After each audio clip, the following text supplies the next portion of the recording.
And it's very hard to predict. All you can do is educate them. You know, I remember I had a good friend in Texas when I was there, Michael Dell. And he only lasted a year at the University of Texas, didn't seem to have that negative impact on his career. But the university was a magnet for smart people, and we didn't have courses on PCs. He just sort of figured it out for himself. And that's what you want. You want entrepreneurial, creative people who will start these businesses. And if you're interested in the water issues in California, the agricultural issues, the climate change issues, the environmental technologies, the K through 12 efforts to improve the K through 12 systems, these are all things that University of California researchers are working on. In fact, it may not surprise you, they bring in roughly twice as much money from peer-reviewed research sponsors as we receive from the state of California for our core program, which is obviously our teaching function and our undergraduate function. It's also the case that you may not think about this, that we're one of the state's health care leaders. And we're a huge provider of patient care. 3.8 million outpatient visits occurred last year alone. So our budget, I admit to all of you, is confusing. And people always say that to me, but we are in many businesses. And one business is going swimmingly well. UCLA Hospital is full. We're hiring more physicians. You need more administrators for the great programs we have there. The research business is going well. We're very well positioned for the increases in research that were sponsored by the administration in Washington. We're competing very well. And one of our partnerships is not going so well. That is our partnership with the state of California for our core teaching and academic responsibilities. And if you think you need a teacher at some point along the way, or a doctor or a nurse, you have to look at these three segments for where they come from. We each do our job in a somewhat different way, but we're the people that produce it. And if you look at the cultural life of the state, the historians, the artists, the social sciences, I would argue even the lawyers, maybe you would disagree, these are the leaders in culture, these are the leaders in industry, these are the leaders in philanthropy and state government and our labor unions and the like. It's very important. Now, I've said this before, but I want to say this again. There are two approaches that a state can take to try to create jobs and attract business. One of them is can become a low regulation, low taxation state that attracts low wage jobs. With only 18 months on the job, I take it so far that's not the California way. Or we can be a relatively moderate tax state with relatively high regulation to achieve our environmental purposes and other things we have in mind, with relatively good paying jobs. But in order to be attractive to business, we have to be investing in human capital. We have to be known for innovations. We need to be known for outthinking other people in the worldwide competition.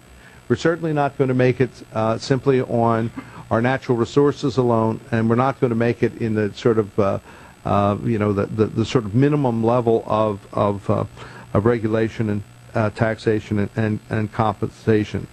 So as my friend Dr. Reed said, it is, you can call it what you want, a national competitiveness issue, you can call it a national security issue, but at the end of the day, we have to compete by having really a bright and able people in the state and having them educated. Our perils are real and they are immediate.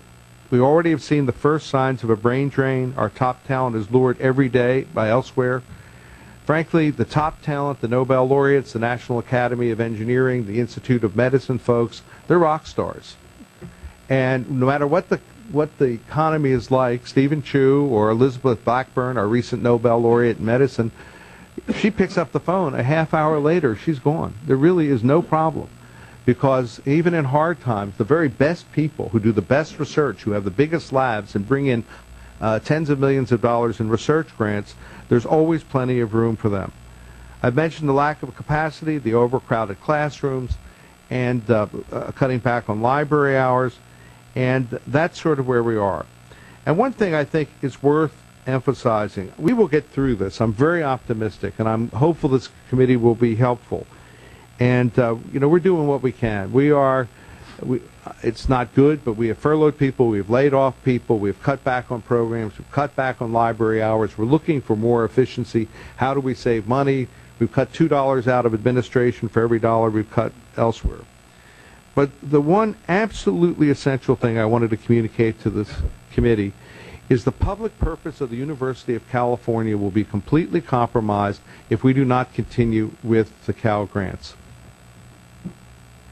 In other words, we will do what we have to do to balance the budget, but if we can't promise the low-income students of this state access to this great university, and the whole Blue and Gold program that I've mentioned is built on Cal grants and Pell grants, it is absolutely essential, because then the promise is gone to the low-income students. It is essentially gone if we do not have it. You have a fabulous financial aid system. I say that from the perspective of other states. The average debt of a California graduate, I believe, is from one of our segments, is the lowest in the country. It's under $20,000, and only 48% of them have debt.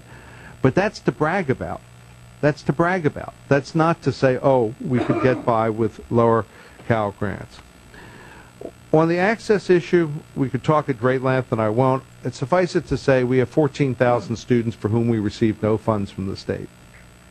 14,000. And that's, give it or take, I admit the marginal costs are hard to calculate, but somewhere around $150 million in real cost.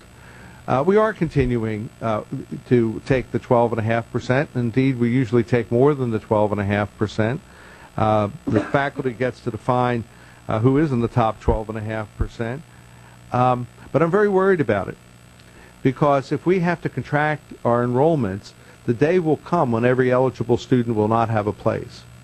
As it is, very few take advantage of the program. Effectively, it's only open on a few campuses, and relatively few take it because, frankly, some of them would rather go to CSU or start in community college, or, for all I know, go to Vanderbilt. But they're making choices about where they wish to go to colleges. I'm very much in favor of accountability. If you go to our website, you'll see, I think we have 2 annual accountability reports. If it moves, we measure it. So I invite you to look at it and see what you think. And if you think we're missing some stuff, I'd really appreciate the suggestions about what else we might look at by way of accountability.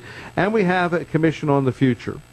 And what I would say about that is this: we have to rethink our education model. I just don't think we have any choice. So while you, on the one hand, you want to maximize your revenues, you want more contributions, you hope for more money from the state, you have fee increases and all the like, I think we have to take a look at what is the time to degree. Do we have too many prerequisites for majors? How could we possibly tolerate a higher student-faculty ratio and not lose quality? Should we be getting more into the business of virtual courses, and how would they be integrated, and what would the relationship be with CSU and the community colleges for those sorts of courses? I think we have to look at the education model. It's a very effective model, but it's very labor intensive and it's very expensive, the model that we've had for the last 100+ years. And the last thing I want to say is California has done a brilliant job in the master plan and its support of higher education. But take my word for it, it takes decades to create great universities. But they can be destroyed in a relatively short period of time, because it's all about competitiveness, it's all about talent. And I would just urge you in your deliberations to keep that in mind. We have a great 140-year history at the University of California. And amazingly, we built some great universities at Santa Barbara, San Diego, Davis, and other places, really in less than 50 years, which is almost unthinkable. But it doesn't take much to destroy these great centers, because you have to earn your stripes every day through your quality teaching, through your faculty, through your research. If you're not doing it, eventually it will wither. Thank you. Thank you, President Yudof.